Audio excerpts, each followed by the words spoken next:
Got a question? Ask Tom on Home Show Radio. This is Home Show Radio live on Facebook and YouTube. Your questions, Tom's answers. Now here's Tom Tynan and Charlie Mosier. And here we are. It's another Thursday morning here on the Facebook and the Google and all the other things that Congress wanted to talk about yesterday. And here we are playing our part in this little And here world. we were trying to not be political, and you had to bring in Congress. No, we were talking amongst ourselves. Oh, okay. Before the show, we had solved all the world problems. You'll have to subscribe to get the free pre-show. Okay. All right. I'm Charlie Mosier, and he is Tom Tynan. Hi, and I'm on the radio every Saturday and every Sunday on Sports Radio 610. Saturday 9 to 12, Sunday 8 to 11. Trying to keep it all straight. And doing a good job of it. Danny Milliken. No, I got to bring Danny Milliken in, too. Come on. Danny Milliken's our gardening expert. He's actually really good because he has saved all my fruit trees. He's on from 7 and cost me a bundle. Well, Sandy, I mean, it's like, she's like, every time he says you should do something, it's like I can hear the tires squealing in the driveway for the garden center. I was running over to one of the Home Show Garden Pros to buy it. I'm good with that. I don't know what to say. That's fine. All right. So that's on Saturdays, and then Sundays Tom's on, and he's been doing it for 33 years. And what we're doing here today is we're actually answering the questions you send us at HomeShowRadio.com using that Ask Tom form. And we're also getting help from one of our Home Show pros. Jeff Roberts is joining us this morning. Yay! Oh, am I here? I'm good with it. All right. See, before the show... Jeff, how long have you known each other, Jeff? When did I first meet you? 1998. 1998? You remember? Okay, fine. Okay. Well, Jeff is going to join us in a couple minutes to answer some questions we have about remodeling as part of the show. And, I had said before the show, Tom, I'd like you to say a few nice things about Jeff when we bring him on. So, yay was what we got. No, I got more than yay. Okay. So I got more to come later. Fair enough. Let's put Jeff aside for a minute and get to the questions and get through those as we roll along merrily here this morning. Tom, our first question comes from Steve in Sienna Plantation. Hang on one second. I set Steve's questions aside here. I forgot that I need them right over here, don't I? I have no idea. I'm highly prepared here this morning on the show. You're in charge. All right. Let's see. He says, I'm having 2 roof louvers installed on my roof, and the installer will be installing them within feet of the water heater chimneys. Should I be concerned with carbon monoxide re-entering the home since the water heaters are in the attic? What say you, Tom? No. I wanted to give you a really short answer. No, there's no reason to be concerned, and everything's going to be fine as far as that goes. As long as the roofer does his job properly and everything is flashed properly and done properly, you'll be fine. All right. So just go ahead and have at it. No worries. There's no worry about the height I would of it or not anything? duct the carbon monoxide into the living room unless you have someone you want to get rid of. But I think on the roof... Be very quiet. Yes. Okay. All right. Did you but on want the me roof. to be quiet? No. I was just going, oh, very, very clever. Oh, I thought you wanted me to be quiet. No. No, it was my attempt at levity. I'm sorry. So, all right. Next question comes to us levity. from Daryl in Sugarland. He says, I have 3 major replacement projects I need to address. Tom, he says, roofing, siding, and windows. And I'm trying to think of everything before starting this project. I'm wondering if there's a benefit to installing them or doing the work in a certain order. What say you? There's always an order of work, no matter what you do. Roofing, siding, windows, if those are the 3, I would do the windows first, the siding, and then finalize the roof, and then the painters come in and paint. But there's always when you deal with professionals, and we're going to talk to Jeff here in a couple of minutes, there is a sequence that you have to follow. Now you can what I say, it's always liquid. You can always change a little bit, but for the most part, that's the way you would go. Okay, so you'd start on the top and work your way down is what it boils down to. No, No? I didn't say that at all. Okay. I said windows, Okay. siding, then roofing, and then come back So and pretty much- paint and make it beautiful. Pretty much the opposite of what I said. That's okay. It's opposite day. You'll be like George Costanza. All right. Seinfeld. It's okay. Fair enough. My worlds are colliding. All right. Next question comes from Pamela in Fort Worth. He says, I have a pier and beam home built in 1950 and 4 with engineered wood flooring in the living areas. I'd like to have laminate flooring in the 2 bedrooms. What's the correct process for installing that type of floor in a pier and beam home? Is it different, Tom? It's not my call. But I tell you whose call it is, who follows it. And this goes with any kind of remodeling project. You pick the new products today. And this is going to be a new product that's not, you're doing an old, fashioned wood floor. The manufacturer is going to say, this is the way it needs to be done. This is the way the warranty is going to fit. This is the way that you have to do these things. And it's not difficult. What you just need is someone who will follow. My father was a military man, and you follow procedure to get the mission done. And that's exactly what happens even in the construction business. You didn't like that, huh? No, I'm thinking he was your father? You talking about procedure? Are you kidding me? Have you ever taken off in a B-52? No, but I've taken off on this show. You better have a procedure. I've taken off on this show more than once, and I'm telling you, it's the procedure thing skipped a generation. No, it just got out. No, I say it in a spirit of love, buddy. Come on, you know better than that. I know that. No, you follow procedure. Absolutely.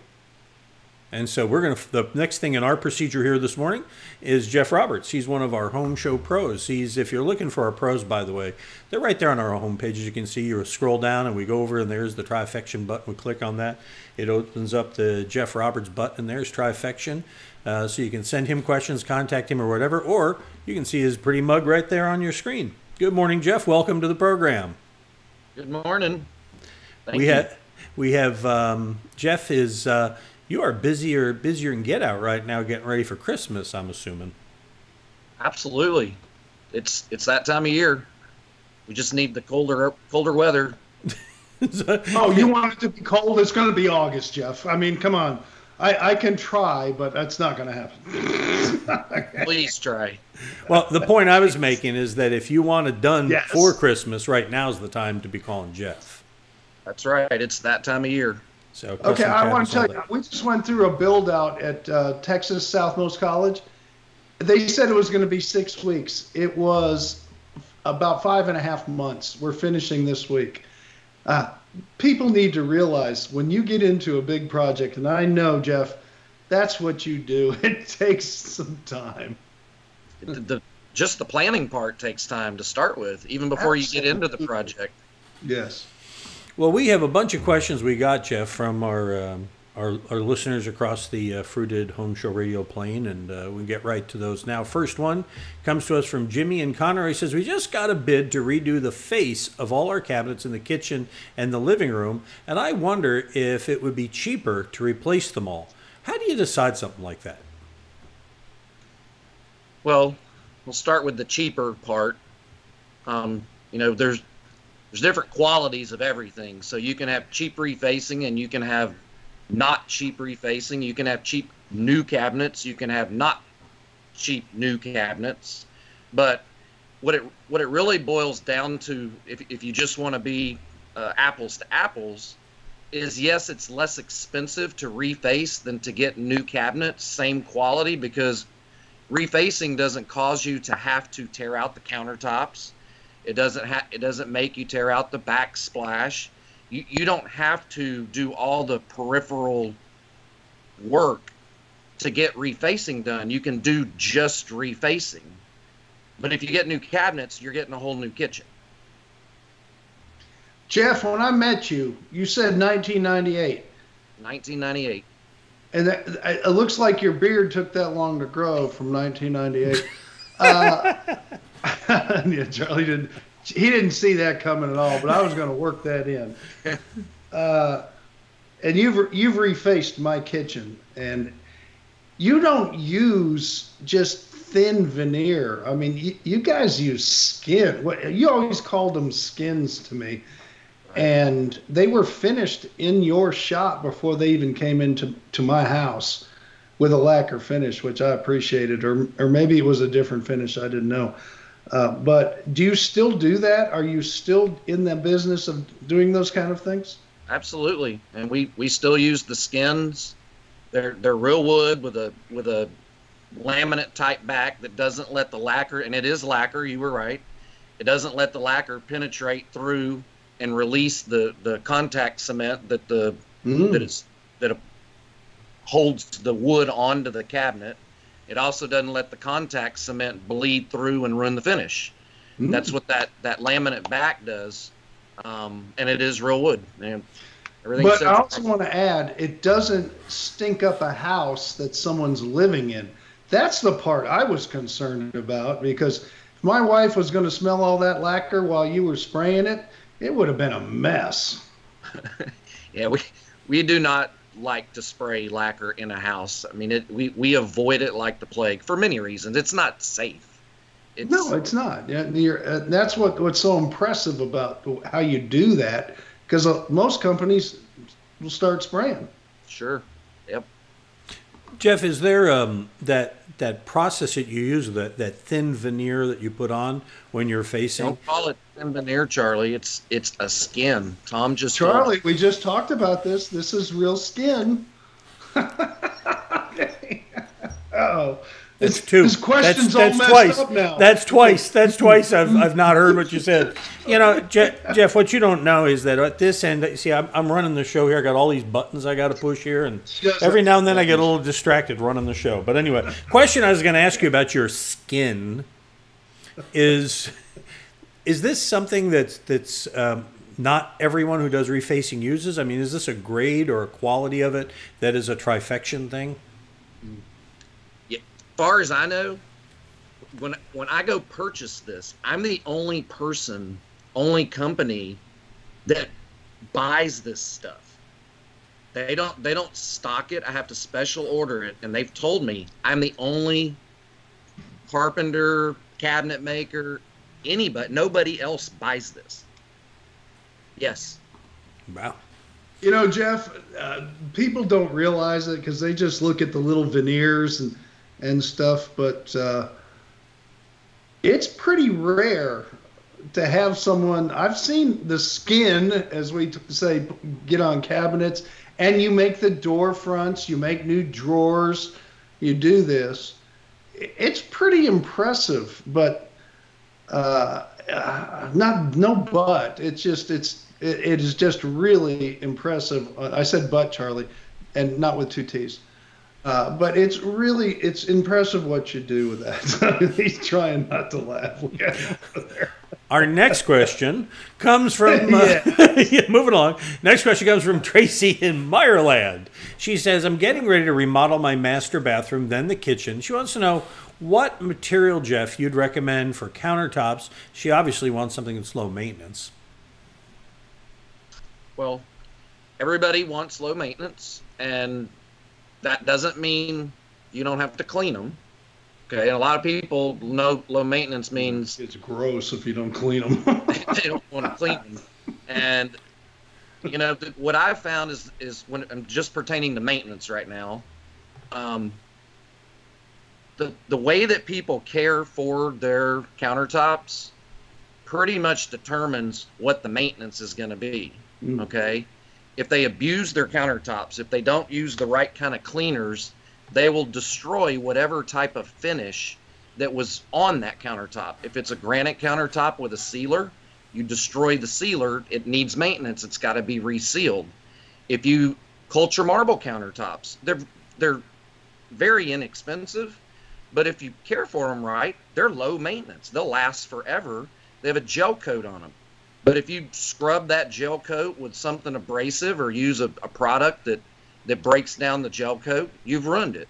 Laminate countertop, every countertop pretty much that is installed and manufactured properly is going to be low maintenance if you care for it right. Now, that being said, I think part of your question, what do I recommend? I like granite countertops and I like quartz countertops. But mostly what I recommend to my clients has a lot to do with what their budget range is as well. You know, people ask me the same thing, and you can't go wrong with granite. You just can't go wrong with granite because it's so easy. But let's talk about quartz for a minute. People are not familiar with quartz. I am. I remember when it first came out. Is it the same? Is it the same price? Is it the same workmanship? I know we had silestone and all kinds of things come and go in this world, but how do you deal with quartz? Do you use Zodiac from Corian? What do you use as quartz? Most of the quartz countertops that we do, and Zodiac's a great product, don't get me wrong, but most of the quartz countertops that we do, we use Cambria. Cambria's it's a U.S. made product also. I understand. Yeah. And we've been to the plant and check it out, and then they're really good about backing up their product when there's problems. Here's the thing about quartz. I shied away from it for a long time because these companies, as you just said, when quartz products first started coming out, these companies wouldn't even last 5 years. And if you had a problem, yeah, you had a 10-year warranty, but they were nowhere to be found. Right. So I have since the companies that have kind of stuck, and as you said, Zodiac, which is a DuPont product, DuPont makes Corian. DuPont's been around forever. They're not going anywhere. At least I don't think so, unless Corona takes them out or whatever. Don't say that. You never know in this world. Yeah, I know. Probably not. You're probably shouldn't right. have said that. But as far as price points, believe it or not, quartz costs more than, okay, so granites are priced in a very wide varying range, and it's mostly because of the rarity of the stone, just like if you're buying diamond versus emerald in jewelry. True. Okay. Yeah. Rare stones cost more. Well, quartz, they make it, so there's no such thing as a rare stone, right? But they do have a range. And the majority of quartz products, the good ones, cost more than granite. And a lot of people think it's less. They're shocked when they find out it costs more. I know it does. That's why I don't think I did but 3 projects in my life with quartz, because it was pure cost, and the granite is always beautiful. And you can choose your slabs, but it's not. Either way, it's still a great countertop. Well, coming up in a minute. I like the natural look of granite. Yeah. Most of the people that pick quartz pick it mostly because you can get real uniform colors. True. It's not speckly, it's not grainy, it's not wavy. I mean, they have those, but they have uniform colors. True. And in granite, you can't. That doesn't exist. It's not. It doesn't form that way in the ground or in the mountain. All right, coming up in a minute, we got one more question. We're going to share a video, since we're talking so much about countertops. We're going to share one of our home show videos with Jeff, talking about granite countertops in particular, and some of the ins and outs of making sure they're installed. So, because I imagine, Jeff, after choosing the material, the thing that matters most is, how it's installed. Sure. All right. Our third and final question for you this morning comes from Cyprus. Susan writes, I was ready to do a spot like on a radio show. The way you just put that all together, I was going to go, yes, and you can call Ideal Roofing. but why? I'm sorry. No, I think we'd want you to say trifection. I'm just saying. I don't need to say trifection. He's sitting there with all the flags of the world. I'm getting used to the new format. That's all right. That's all right. Well, it's our procedure, Tom. It's how we're going through this. So, okay. Last one. Susan comes to us from Cyprus. She says, we have a newly built painted poplar doors on our kitchen cabinets, and 3 months later, the raised panel began to crack. The painter first said perhaps the caulk failed. Then it's probably the wood expanding and contracting, causing the paint to crack. I looked online, she says, and saw a lot about painted cabinets cracking later due to humidity in Texas. What are your thoughts, Jeff?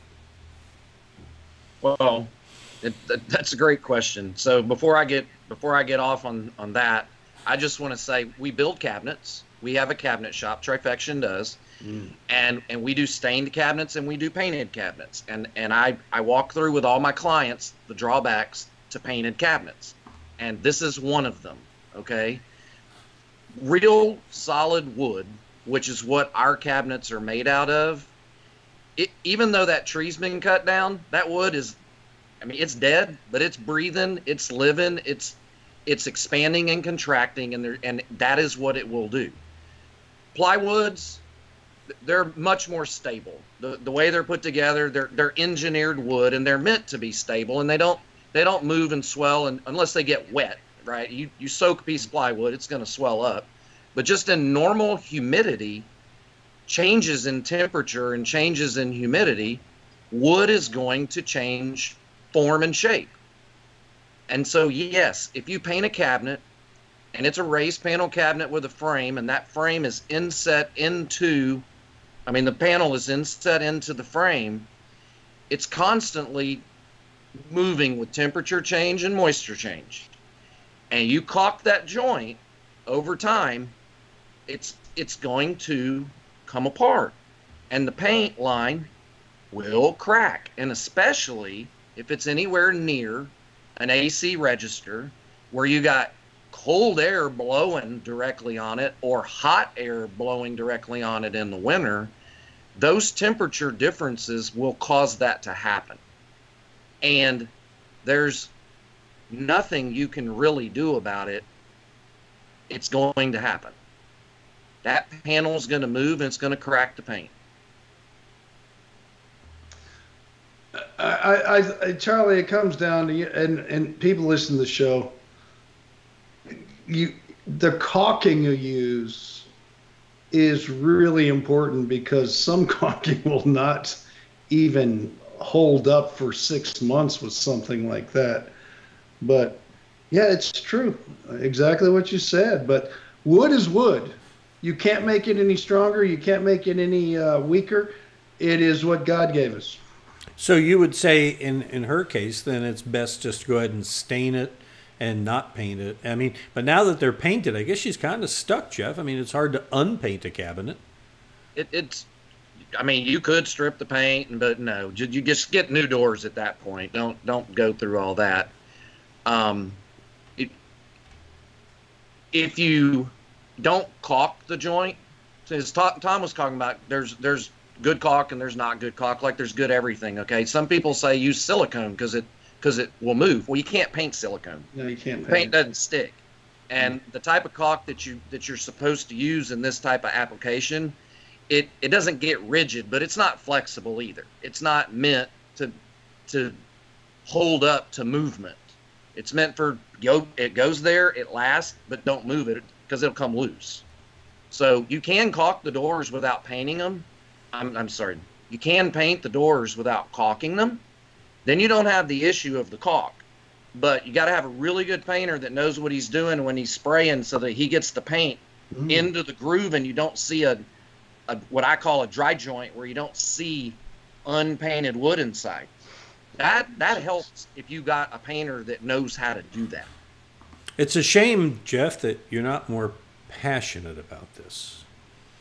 I'm sorry. I'll try harder. Oh no, it's like it is like this is what makes you one of the home show pros is the fact that you're that way because if you get Jim Hardwick talking about ridge vents or you get Jim Fumey talking about windows or Jim talking over at Due West talking about foundations, you get the same thing, that same kind of passion, and that's what makes you one of our trusted home show pros on the show. So we have talked a lot about countertops and natural effects and all that, and I want to thank you for being here this morning, Jeff, and just give you one more chance to talk about the fact of the importance of the timing of this time of year for you.